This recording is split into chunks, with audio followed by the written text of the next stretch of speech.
உங்க பிரச்சனைக்கு ஒரு புதிய இரத்தத்தின் மூலமாய் உண்டாகிற பதிலை உங்களுக்கு தர்றாரு. நீங்க வெற்றி பெறுகிறீர்கள். எத்தனை பேர் விசுவாசிக்கிறீங்க? நல்ல உற்சாகமாய் கரங்களை தட்டி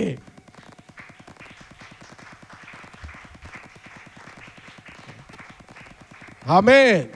அதனால முக்கியமா பார்த்தீங்கன்னா மாமிசத்தின் கிரியைகள் அப்படின்னு இருக்கு. அதெல்லாம் உடைபடணும். மாமிசத்தின் கிரியைகள் வெளிரங்கமாக இருக்கிறது.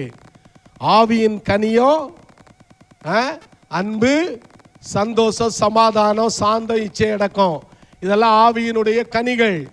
ஆனால் அந்த மாமிசத்தின் கிரியைகளை ஆவியானவர் எதை கொண்டு உடைக்கிறார்னா இயேசுவனுடைய இரத்தத்தின் தியாகத்தின் மூலமாக அதை என்ன செய்கிறாரே? நிர்மூலமாக்குகிறார். அல்லேலூயா. ஆகையினால மன்னிக்காதவங்க யாரும் இருந்தால் மன்னிங்க. இரத்தத்தை தியாகத்தை உள்ள வச்சிங்கன்னா என்ன செய்ய முடியும்? நீங்க மன்னிக்க முடியும். ஆமென். பாருங்க, ஒரிசாவில் கிரகாம்ஸ்டைன் தொழுநோயாளிகளுக்கு ஊழியம் செஞ்சுக்கிட்டு இருந்தாரு. மதவாதிகளின் மூலமாக அவரையும் பிள்ளைகளையும் எரிச்சாங்க. ஆனால் அந்த அம்மா இந்த நாட்டை விட்டு போகும்போது எங்களை ஐயாவை பிள்ளைகளையும் இப்படிப்பட்ட காரியங்களை செய்தவங்களை நாங்கள் மனப்பூர்வமாக மன்னிக்கிறோம் அப்படின்னு சொன்னாங்க. இந்தியாவே ஆச்சரியப்பட்டுச்சு. எப்படி இத மனநிலை? இதெல்லாம் இரத்தத்தின் மூலமாய் வரக்கூடிய பரிசுத்த ஆவியானவர் நம்மை பலப்படுத்துவதன் மூலமாய் நடக்கக்கூடிய காரியங்கள். ஆகினாலே இரத்தம் நம்முடைய மன கடினத்தை மாற்றும். அதில் இருக்கிற பாருங்க, வாசிப்போம். கலாத்தியருக்கு எழுதின நிருபம் 6ஆம் அதிகாரம். மாமிசத்தின் கிரியைகள் வெளிரங்கமாய் இருக்கிறது. மாமிசத்தின் கிரியைகள் 5ஆம் அதிகாரம் 19வது வசனம். விபச்சார, வேசித்தன, அசுத்தம், காம விகாரம். 20வது வசனம். விக்கிரக ஆராதனை, பில்லி சூனியம், பகைகள், விரோதங்கள், வைராக்கியங்கள், கோபங்கள், சண்டைகள், பிரிவினைகள், மார்க்க பேதங்கள், இவைகள் எல்லாம் பொறாமைகள், கொலைகள், வெறிகள், களியாட்டுகள் முதலானவைகளே. இப்படிப்பட்டவைகளை செய்கிறவர்கள் தேவனுடைய ராஜ்யத்தை என்ன செய்வதில்லை? சுதந்தரிப்பது இல்லை. இப்போ அந்த வைராக்கியங்கள், கோபங்கள், சண்டைகள், இதெல்லாமே மாமிசத்தின் கிரியைகள். அப்போ இதிலிருந்தெல்லாம் இயேசுவனுடைய இரத்தத்தின் புண்ணியத்தினாலே அருமையானவளே வைராக்கியங்கள், கோபங்கள் எல்லாம் என்ன செய்யும்? உடையும். எத்தனை பேர் விசுவாசிக்கிறீங்க? ஏன்னா ரத்தத்துக்கு பின்னால ஒரு தியாக அன்பு இருக்கிறது, தேவனுடைய அன்பு இருக்கிறது, இயேசுவனுடைய அன்பு இருக்கிறது. ஆகையினாலே அந்த இரத்தத்தின் மையமாக வைத்து நீங்கள் அருமையானவள் இந்த வைராக்கியம், கோபங்கள் இதெல்லாம் அருமையானவளை விட்டு விலக வேண்டும். தேவனுடைய இரத்தத்தை நினைத்து ஸ்தோத்தரித்து சமாதானத்தை நீங்கள் பெற்றுக்கொள்ளும்படி ஆண்டவர் என்ன செய்கிறாரு? கிரியை செய்கிறார். பரிசுத்த ஆவியானவர் அப்படித்தான் கிரியை செய்கிறாரு. ஆமென்.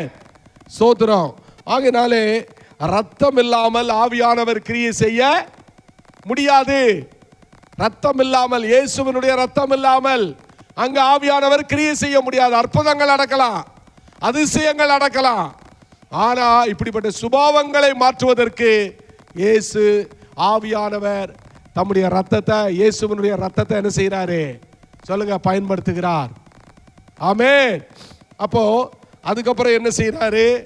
பரிசுத்த ஆவியானவர் நீதிமானுக்குரிய சுபாவத்தை உங்களுக்குள்ள உண்டாக்கி இருக்கிறாரு. அந்த சுபாவத்தின் வழியாக ஆவியானவர் கிரியை செய்கிறார். ஆமென். நீதிமான் யார்? நீதிமான் தேவனுடைய கற்பனைகளை பெற்றுக்கொண்டு பிரமாணங்களுக்கு கீழ்ப்படிந்து இயேசுவினுடைய இரத்தத்தினாலே கழுவப்பட்டு அந்த பிரமாணங்களையும் அந்த கிருபையின் காரியங்களுக்கு கீழ்ப்படிந்து நடக்கிறவர்கள் தான் யாரு? நீதிமான்கள். இருக்கீங்களா? நீதிமான்களாக்கப்பட்டிருக்கிறோம்.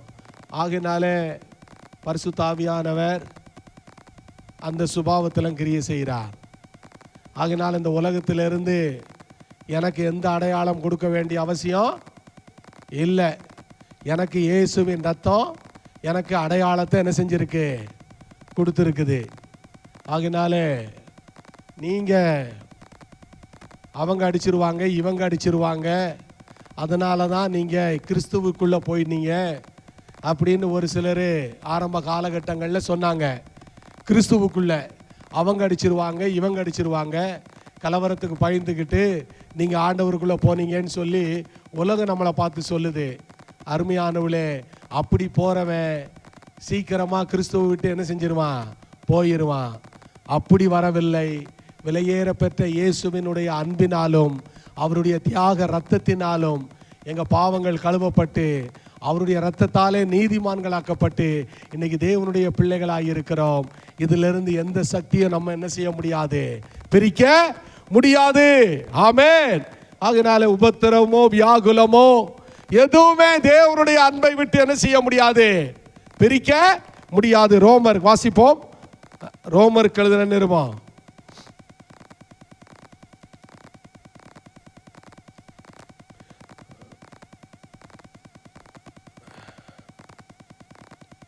வாசிப்போம்.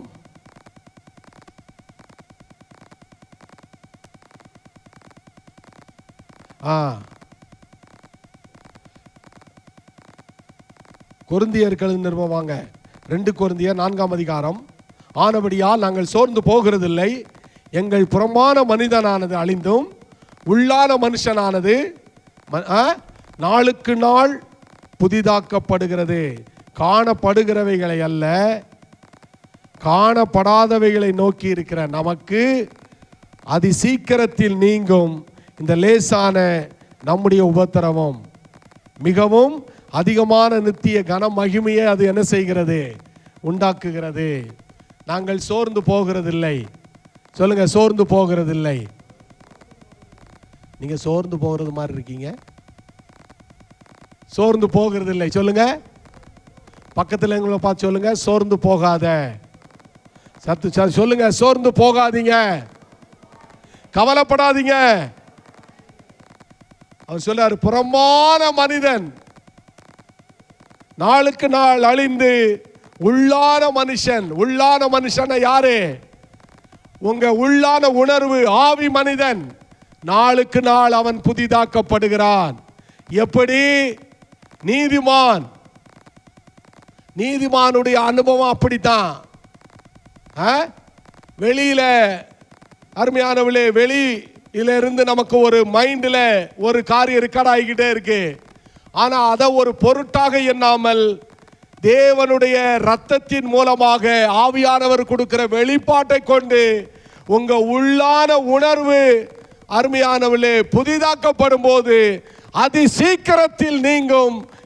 சொல்லுங்க, சீக்கிரத்தில் நீங்கும் லேசான உபத்திரவம். உபத்திரவம் எப்படிப்பட்டது? சொல்லுங்க, லேசானது. வியாதி லேசானது. கடன் பாரம், கடன் பிரச்சனை லேசானது. ஆகினாலே பிள்ளைய கொண்டு போய் காலேஜில் சேர்க்கிறது லேசானது. ஏன்னா பரிசுத்த ஆவியானவர் நமக்கு உதவி செய்யக்கூடியவராக இருக்கிறார். அது நாளுக்கு நாள் அருமையானவளே புதிதாக்கப்படுகிறது. அது எப்படி உண்டாக்குறதுன்னா, நம்முடைய உபத்திரவம் மிகவும் அதிகமான நித்திய கன மகிமையை என்ன செய்யும்? உண்டாக்கும். நித்திய கன மகிமை எப்படி உண்டாகிறது? நீங்க சாட்சி சொல்லக்கூடிய அளவுக்கு அது இருக்கிற இடம் தெரியாமல் போகும்படி ஆவியானவர் உங்களுக்குள்ள நீதிமானுடைய சுபாவத்தில் பெரிய காரியங்களை செய்கிறார். ஆமென். சபைக்கு மேலே வயர் போய்கிட்டு இருந்துச்சு. உலகத்தான் எல்லாம் சொன்னான். ஆனால் இப்போ இருக்கிற விசுவாசம் நான் சொன்னேன், இப்போ இருக்கிற விசுவாசம் இருக்கும்னா மெயின்லேயே என்ன செஞ்சிருப்பான், இடம் வாங்கியிருக்கலாம். ஸ்தோத்திரம். எல்லாம் உலகத்தானே சொன்னா, இதை என்ன ஒண்ணுமே செய்ய முடியாது, ஒண்ணுமே செய்ய முடியாது. யவீரு சொந்தக்காரெல்லாம் ஓடியாந்தான் பாருங்க. வீட்டில இருந்து போதகரை என்ன செய்யாத, வருத்தப்படுத்தாத அப்படின்னு ஆண்டவர் யவீரை பார்த்து சொன்னார், பயப்படாத. உலகத்தான் சொல்லும் போதெல்லாம் உள்ள இருக்கிற ஆவியானவர் சொல்லுவாரு, நீ விசுவாசம் உள்ளவனாயிரு, நீ விசுவாசம் உள்ளவனாய் இரு. அந்த விசுவாசத்துல வயரை பார்த்தே சொல்லுவேன். எப்படி? ரோட்டுக்கு போ, ரோட்டுல போய் நீ நடப்படு.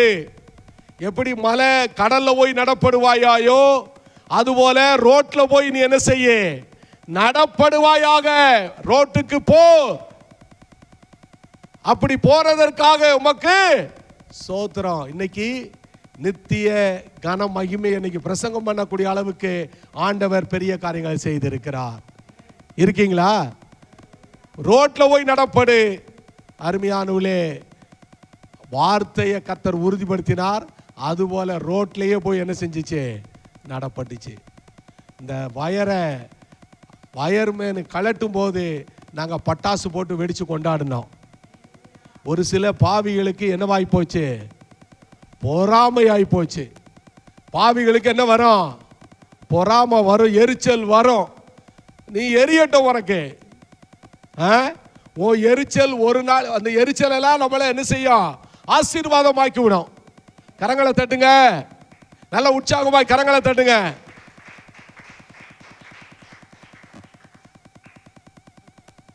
எரிச்சலும் அவனுடைய பொறாமையும் உங்க மேல ஆசீர்வாதம் இருக்கிறத அவன் உங்களுக்கு என்ன செய்யறான், காமிச்சு கொடுக்கான்.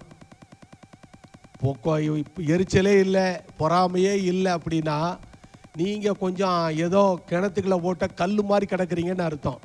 ஹலோ, அதுக்காக வீணா போய் அங்க அவன்கிட்ட போய் சண்டை ஓடுன்னு நான் சொல்ல வரல.